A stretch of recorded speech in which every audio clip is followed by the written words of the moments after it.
Did South Carolina just get their next Kyle Kennard? 3 players signed from the transfer portal yesterday. We talk about all that and more. Locked On Gamecocks starts right now.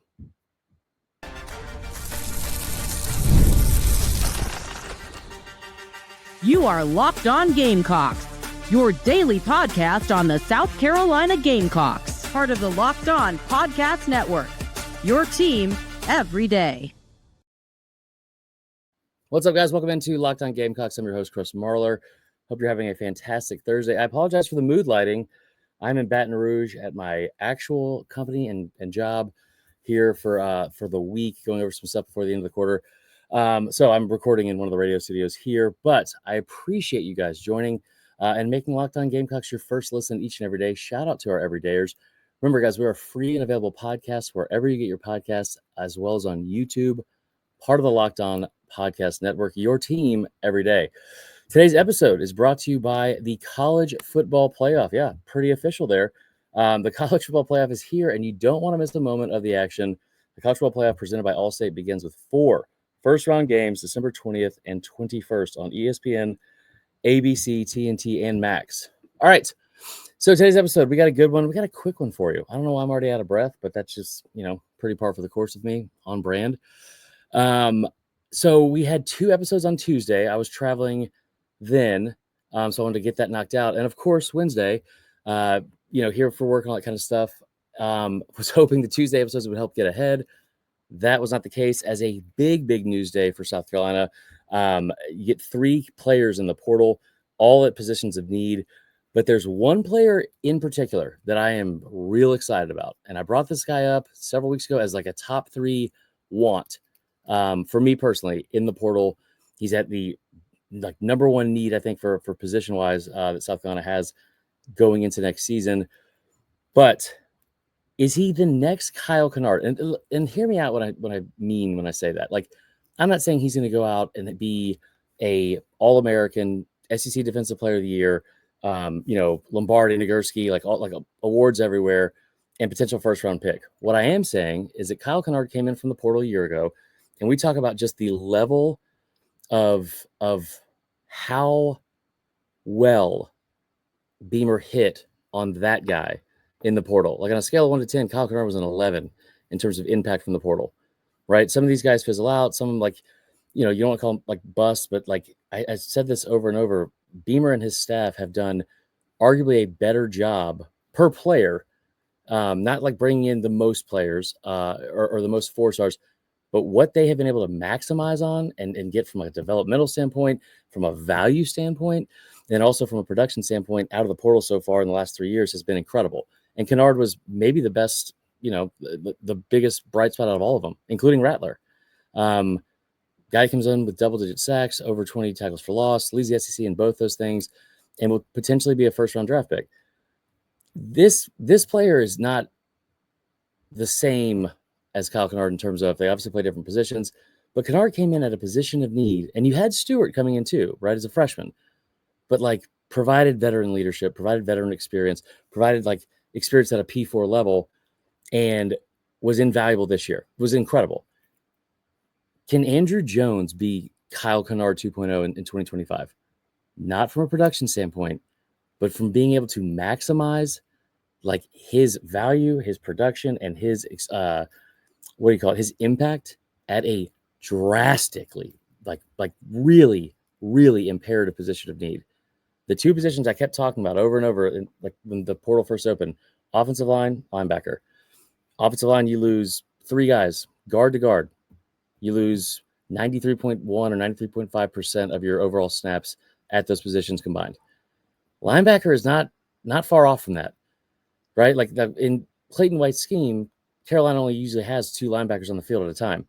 But you lose Debo, you lose Demetrius Knight, who's also another portal guy, right? You lose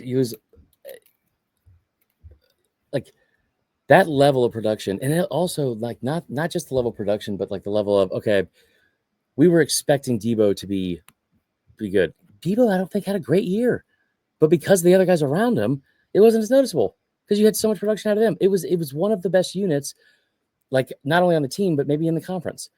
And that's saying something because all 3 units were really special this year for Carolina. here's the thing. With Andrew Jones coming in, and as somebody that grew up in Atlanta, I'm having a hard time saying that without doing a double take every single time. But with Andrew Jones coming in, you're getting a dude that's physically ready, right? Physically ready. That was one of the first things I said. Was like getting off the bus. That kid is going to win you some battles just from the eye test alone, right? Sorry, this stool is very uncomfortable. Bear with me, guys. Great radio. He's a guy that's going to get off the bus, physically imposing, physically, like, not just mature enough, developed enough, but like physically he's ready to go. 6'2", 225, can run, hasn't had to play as much in coverage, but like, and it's a guy that went to Memphis out of high school and then transferred to Grambling. Didn't just have a good year at Grambling, right? Like, didn't have a good year at a FCS school or at an HBCU or, like not as much. Like if Kyle Kennard came from Georgia Tech, it's a little bit easier to trust those numbers from a P4 school going to, into Carolina. I understand the hesitancy of some people. You might want a bigger name that's in the portal right now, from a bigger school. But going to an HBCU in the FCS, he didn't have just like a good year. He had an elite year. He had like an All-American type year. He was the conference co-defensive player of the year, had 122 tackles, over 20 tackles for loss, 3.5 sacks. I mean, that's about as elite production-wise you can get. 3.5 sacks from the linebacker position he's great in the run game. Again, sideline to sideline, and fits an immediate need. Now, the one thing that I wouldn't say concerns me, but like just me personally, I was a little bit disappointed in. I wish they would have added another name to that same position unit. I wish they would at least pursue one and see what kind of value they can get. Again, I trust the staff. They continuously have hit on themselves, or not hit on themselves. They've hit on what they have evaluated, scouted, and decided, yeah, that's a guy we can go get. We can afford it. It's a guy that we can develop. It's a good team fit, scheme fit. He's going to be good in inside these four walls. He will fit into what we're trying to do in the culture and go from there. I would have loved to see one more name because you do lose a ton. You lose about 200 total tackles off last season's team, just at the linebacking group. But what that tells me, right, is if Clayton White and Shane Beamer, but mainly Clayton White, sat here and said, you know what, we're good here, at least until the next portal window opens after spring practice. It doesn't mean they're going to be completely, stand pat, we're good, like we're all in here and we'll see you next year. That's not what the staff is saying by not pursuing anyone else in this window. They're leaving it open to see what happens after spring ball and who's available then. Let me tell you why I love that confidence for 3 reasons. One, we saw them do this last year in the secondary at the cornerback position. A lot of fans wanted them to pursue a cornerback going into the season because you had a lot of young guys, maybe some unproven guys. You needed somebody else from the portal to have veteran experience, immediate impact. That's what a lot of people thought. They said, we're good. We like what we have in-house. And they were right. Like, again, every time the staff bets on themselves, they seem to win. But that's the first example. The other reason why I love this is there's also not a ton of linebackers, not edge rushers. Like, there's not a ton of linebackers that are in the portal right now that are worth going out and spending a ton. What ends up happening with like the way the portal and the market that's created within it, what ends up happening is, all right, if you don't have a ton of players at a certain position, that doesn't mean it's like, oh, well, we have very few to choose from. It's probably going to be a good bargain for us. Nope. Limited supply, the demand goes up, and you're going to end up paying way more probably for some players than you probably would or should, just because there's a limited supply and a limited amount of linebackers in the portal right now that you would want on this roster. So I get that part. The third reason is deciding to wait until the second portal window opens, like waiting to see what happens after the portal in spring practice hits. What you're also telling me is, listen, everyone on this roster right now, everyone that we have currently on this roster, young guys we want to develop, guys that had a little bit of playing time earlier, like Fred Johnson, guys like that. Like you look at like the names on that position unit, and it's Jaron Willis, AJ Holloway, Tayshaun Austin, Josh Smith, Donovan Darden, like all young, like all very, very young. You have, out of the list I just gave you, 4 of the 6 are underclassmen, right? But what that tells me is, once again, what this staff does, and they do it better than anyone else in the country, in my opinion, the value, where their priorities and their values lie first, are with what's in those 4 walls on your current roster, the guys you recruited, and the guys that have put in work and blood and sweat and tears and all that kind of stuff and effort for you. They are committed to them. You see if you're on social media this week, and since I work in it, it's been just a fire hose of players entering the portal, committing somewhere. Like you see it, Hayes Fawcett hasn't stopped working. What you have seen from South Carolina multiple times a day, it feels like for a week.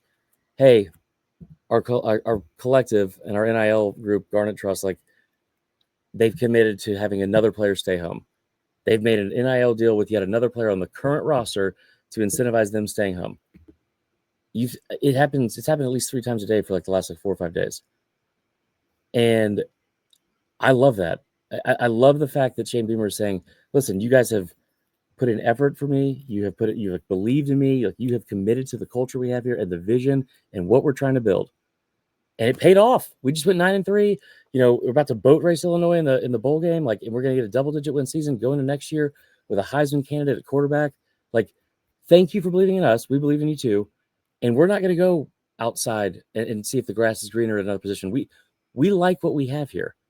And there's a lot to be said for that. There's a lot to be said for telling 17, 18 to 22-year-old kids, hey, I believe in you. You have the opportunity to go anywhere you want and make a rash decision or whatever and enter the portal. We believe in you here. That's why we recruited you in the first place, and we want you here. Let's start there. And if it doesn't work out after spring ball and we don't see enough development, maybe we'll look elsewhere. But by God, we're going to at least give you a chance. And that's a lost art in college football with coaches now. Like, I mean, for real. Like, because there's so much more pressure and stress on these jobs that they have. Like, you have to win now. You don't have a lot of time to be like, oh, we'll just see what happens in the spring. Because, everything has to be immediate, right? Instant change. Being able to look at the guys on your roster in the eye and say, like, we're going to at least give you the opportunity to go, like, win a position, like, get better. I can't say enough about how much I appreciate that and love that from Shane Beamer and his staff. All right. That is the first part of the show, which is going to shock some people, went longer than expected. Before we go to break, I do want to tell you one more time, our friends at the College Football Playoff, which sounds like a wild, ironic thing to say right now, considering what happened a couple weeks ago. But the College Football Playoff, we're about 24 hours away as I'm recording this from the start of it. It is that time of year. College Football Playoff is back. And with the newly expanded 12-team format, it's guaranteed to be bigger and better than ever, bringing you all the hard-hitting and high-flying excitement that you love. TNT Sports coverage of the College Football Playoff begins December 21st, starting with the College Football Playoff kickoff show presented by AT&T at 11 a.m. Eastern. That'll lead into the first matchup with SMU against Penn State at noon from Happy Valley. Then we get to see Clemson Tigers and all of their undeserved participation in this year's playoff. Hopefully get boat raced by Texas and the Longhorns out in Austin. That is at 4 p.m. Eastern on Saturday. Don't miss a moment of the action. Watch the College Football Playoff presented by Allstate live on TNT, True TV, TBS, and Max. All right, we are going to take a quick break and pay the bills. Locked on Gamecocks continues right after this.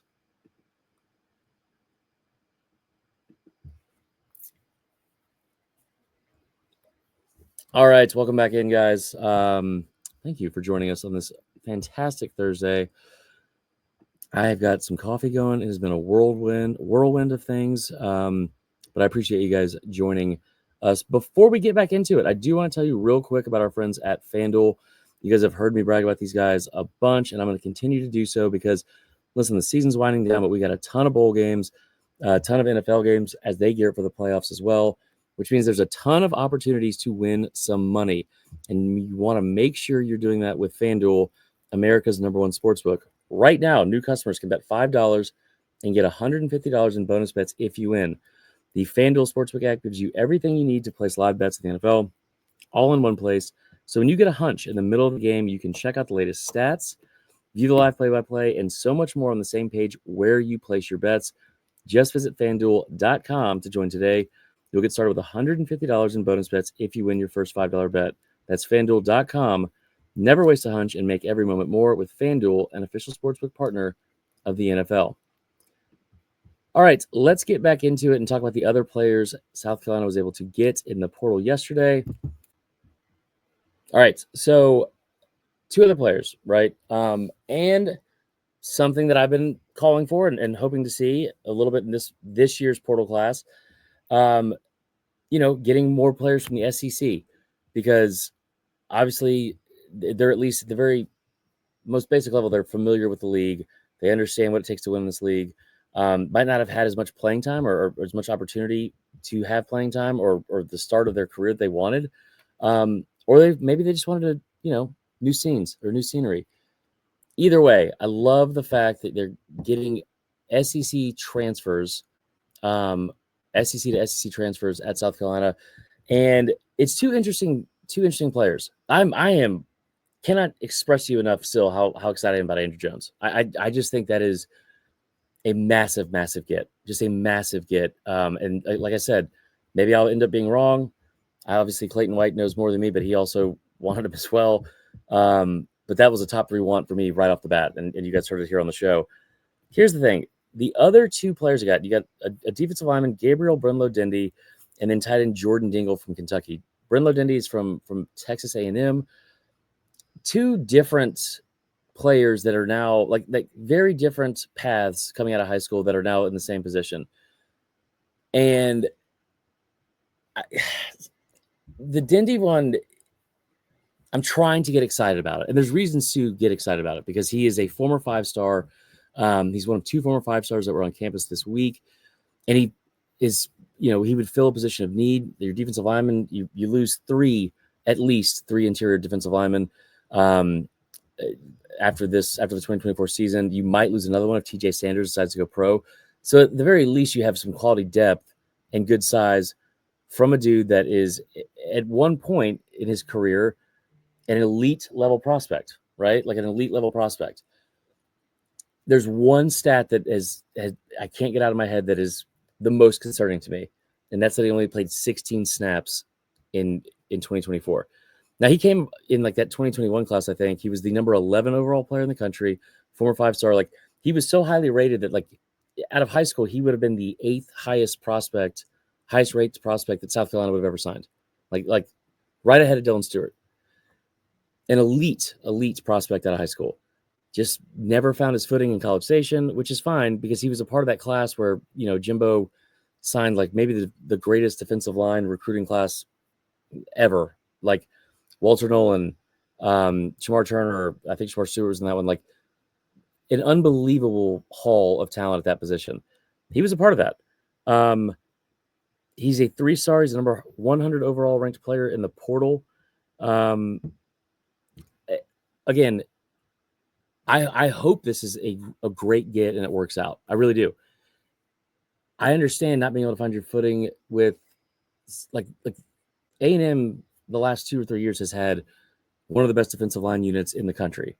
So like that part all makes sense. And I get not having a ton of snaps or production or anything like that. But 16 snaps in a season is wild to me. And maybe there's something that happened or something else that was in place that I don't know about. Maybe like an injury, or maybe it was he wanted to make sure he was able to redshirt. I don't know. It's also a coaching change coming in with Fisher to Elko, and maybe it obviously just didn't work out. I don't know how at that position, especially, you only have 16 snaps in a season, but I'm excited to see this kid come in and compete for a job on a unit that desperately needs it. And let's be clear, like I'm not trying to be negative about him as a player because I don't know enough about him as a player in general. And I am strictly reading a number off a page. and probably making too much of it. But though on the other side of that, out of like the pessimism part, is the optimism. And guys, think about how much Clayton White has been able to get out of his defense over the last 4 years, and specifically at each unit. Like he has maximized like every single drop of potential, it feels like, of guys that were either overlooked or, constantly like underrated out of high school, overlooked when they got to the SEC. Tonka Hemingway is one that jumps out immediately. He has just done a tremendous job of being able to get, like, seeing guys that he wants, and again, fit a need at a position of need, and get the most out of them. So even with the 16 snaps, I just have a very hard time thinking that this guy's not going to come in and make some sort of impact, whether it's depth, which, like, that's fine. Not everyone has to be like a starter, like Walter Nolan level type player that you're leading the SEC at your position in sacks and you're going to be a first round pick, like whatever. You've seen it with Kirby, especially over the last couple of years. Tennessee does a great job of it too. But at that position specifically, having a rotation of 2 and 3 deep is more important than ever. Keeping fresh legs, like, for 60 straight minutes at that position is unbelievably big. And you've started seeing the importance of it stressed, on rosters and teams like Georgia, especially around those 2021 and 2022 seasons. It's a big get any which way you look at it. I hope that, like, when he gets here, whatever, if it's an iron sharpens iron thing, or if it's him having a breakout season and turning his college career around and becoming getting all the potential that he had, like, living up to it, right? I hope that happens. I do know this, that he, at the very least, is going to be coached by one of the best coaches in the country at developing talent. So that is huge. Like, that is huge. The other one is tight end Jordan Dingle from Kentucky. Now, again, another SEC to SEC transfer. Hold on. Just, guys, in real time, we've got just so many things breaking. But Jordan Dingle is a tight end from Kentucky. Not super great stats this year. Honestly, they were pretty similar to Michael Smith, the freshman that Carolina had this year. Into the year with 9 receptions, 71 yards, 1 touchdown. Now, I'll start with the pessimism, and we'll get to the optimism. He had really good... Well, we'll get to the optimism in a second. Only 3 catches for 25 yards in his final 8 games. 2 of those catches were against Murray State, and 1 was against Vandy. Not a lot of production there. One thing I will say is that there wasn't a lot of production in Kentucky's passing game at all over the last 2 seasons. So he had really good years in 2023 and 2022. And then whatever happened this year happened. Whatever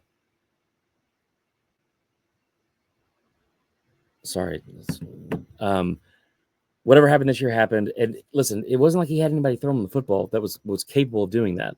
He does now, coming to Columbia, but not a ton of production. I tell you what I do like from this, though. It's a guy that's going to provide, like, size, leadership, experience, all the stuff I keep harping on that are huge, right? And you are losing Josh Simon, who's been one of the best tight ends in the entire country this season.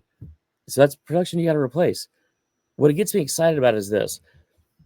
If Shane Beamer and his staff and Sean Elliott, especially, who coaches that position, looked at his current roster and said, we got Michael Smith, Brady Hunt, Maurice Brown, and you got Mike Tyler coming in as a true freshman from Hammond, 6'4", 225, kid that just caught the game-winning touchdown pass in the state championship. Like, big-time recruit. LSU wanted him. He was committed there for months, and he flipped his commitment on signing day. I mean, that's pretty good depth there for 4 tight ends that I think are all with really good upside, and then 3 guys that you've already seen in, live and in person, that have proved they can play at this level. You're just adding depth to it. And Carolina's done a really good job of implementing it, not maybe not as much like in a pass catching emphasis at the position, but running 12 personnel, running multiple tight end sets, using that especially to help out an offensive line that's given up like 89 sacks in the last 2 years. This is another body. It's another grown-ass man because he's been in college for 3 years that you can immediately plug and play and beef up, that position. That just adds more depth to that part of your roster. And it's a position that I don't think a lot of teams emphasize depth with, but Carolina's one of them. Georgia obviously does a great job with their tight ends. There's some other ones as well, I'm sure, on the SEC.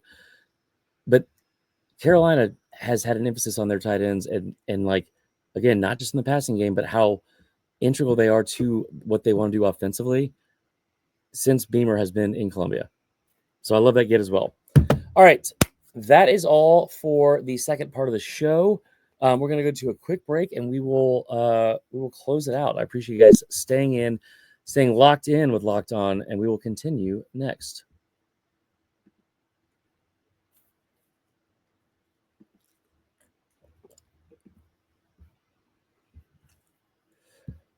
All right, we're going to close out today's show with a quick little brief recap of the incredible finish that we saw on Tuesday night in basketball.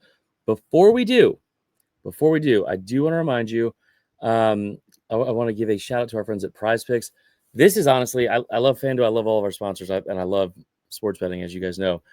Prize Picks is awesome. It's one of my favorite apps. It's so simple. Listen, it's the best place to get real money sports action. There's over 10 million members and billions of dollars in awarded winnings. Prize Picks has made daily fantasy sports accessible to everyone. All you have to do is pick more or less on at least 2 players for a shot to win up to 1,000 times your cash. Run your game all season long on Prize Picks. It's America's #1 daily fantasy sports app. Again, it's awesome. It's awesome. All you do, you see who's playing tonight. I think tonight you got Sam Houston State and Georgia Southern. And you just look at quarterback, running back, receiver, whoever. Well, they have more or less passing yards, receiving yards, whatever. It could not be more simple. And everything is in a multiplayer parlay format. So the winning is multiplied immediately. Big payouts, little bets, creating big payouts is something we all love. And Prize Picks does it better than anyone else. So make sure you download the app today. Use the code LOCKEDONCollege to get $50 instantly after you play your first $5 lineup. Again, download the app today. Use the code LOCKEDONCollege to get $50 instantly after you play your first $5 lineup. Prize Picks, run your game. There you go. All right. So let's see here. I wanted to record this. Obviously, I wanted to do it Tuesday night, but we had just driven in, and it was like a 9-hour drive from Atlanta to Baton Rouge. The basketball game on Tuesday night. What a damn game for one, right? What a huge win for Lamont Paris and being able to get what has been the least talked about, most overlooked, lowest ranked team in the SEC, despite what they did a year ago, right? Same, like it's just the outside media and fans and pundits like just never seem to learn. Like they had the same thought process going into last season. Oh, they're not going to be very good, blah, blah, blah. First year coach. They end up being a top 3 to 5 team in the SEC. They get over 20 wins. They end up going to obviously the tournament. Head coach is the SEC coach of the year in year 1. And then we go into the next year, assuming you're only going to build off that. And again, no, predicted to be like bottom 3 in the conference by the media and all that kind of stuff. Going into the Tuesday night's game, they were ranked 96 in the country in net rankings. Now, I will tell you flat out, I have no idea how they come up with net rankings. I do know they're important, and they come out every single day with an update of them throughout basketball season. And they are the most important, most effective, most efficient, most impactful metric like across the board in college basketball. Like when they talk about seeding for the NCAA tournament, when you talk about ranking who should be number 1 or like overall, like in the top 25, when you talk about getting like wins that to build your resume for the tournament, quad 1, quad 2, all that kind of stuff, net rankings is the first thing mentioned each and every time. This is a huge win for a team that was ranked 96 in that, and it did not have a quad 1 ranking yet or quad 1 win yet. They got that on Tuesday with an overtime win against Clemson. Now, I was worried they were about to ruin some Tuesday nights for a lot of fans after they gave up that buzzer beater to tie it up at the end of regulation. But a tremendous job. And I told you going into that game, the comments that were made from the staff beforehand about Nick Pringle and how he fits into the system and whether or not he's like as far along as they want him to be in his first year of the program after transferring from Alabama. And I kept saying, like, obviously we know Colin's going to be the feature point of this offense, and he was incredible. Did whatever he wanted to do. Did whatever he wanted to do against a really, really good one-on-one matchup, an individual matchup that he had with Shefflin. But between him and Pringle and their ability to rebound and like physically wear you down and out jump you, out muscle you, out like incredible. Pringle, not as many rebounds, not as strong of a defensive night statistically, which is kind of usually what his strong suit is. But I told you his best game, arguably of the season last year, was against Clemson in the Elite Eight when he had 16 points. I think he had like 11 rebounds, 8 of 13 from the free throw line. Was tremendous in a game where they had to have him to get to the Final Four, and they did. He was my player to watch on Tuesday night. My God, I think he had 18 and 5. He was awesome. What was most impressive was him and Colin, especially like I expected from Colin, but not as much from Pringle, being able to play with 4 fouls. And you saw how important that was when it went to overtime. So a tremendous win. Just another reminder to those idiots in orange over in the upstate. This is our state. Put up a fence around it, paint it garnet and black. Almost gave the finger to the camera because I was all fired up, but I didn't. That's called growth. All right, guys. That is all for today's show. We will be back hopefully tomorrow. I'll be traveling back to Atlanta just for the holiday stuff. But then Saturday, back to Columbia, back to the 803, and I'm very excited about that. Hopefully the internet is better. We'll make sure it works. Until then, I hope all of you have a fantastic rest of your Thursday night and start to the weekend. If you are going out for holiday parties, all that good stuff, be safe, be smart, all that good stuff. And Christmas is less than a week away. So appreciate you guys. Thanks for listening, and we'll talk to y'all soon.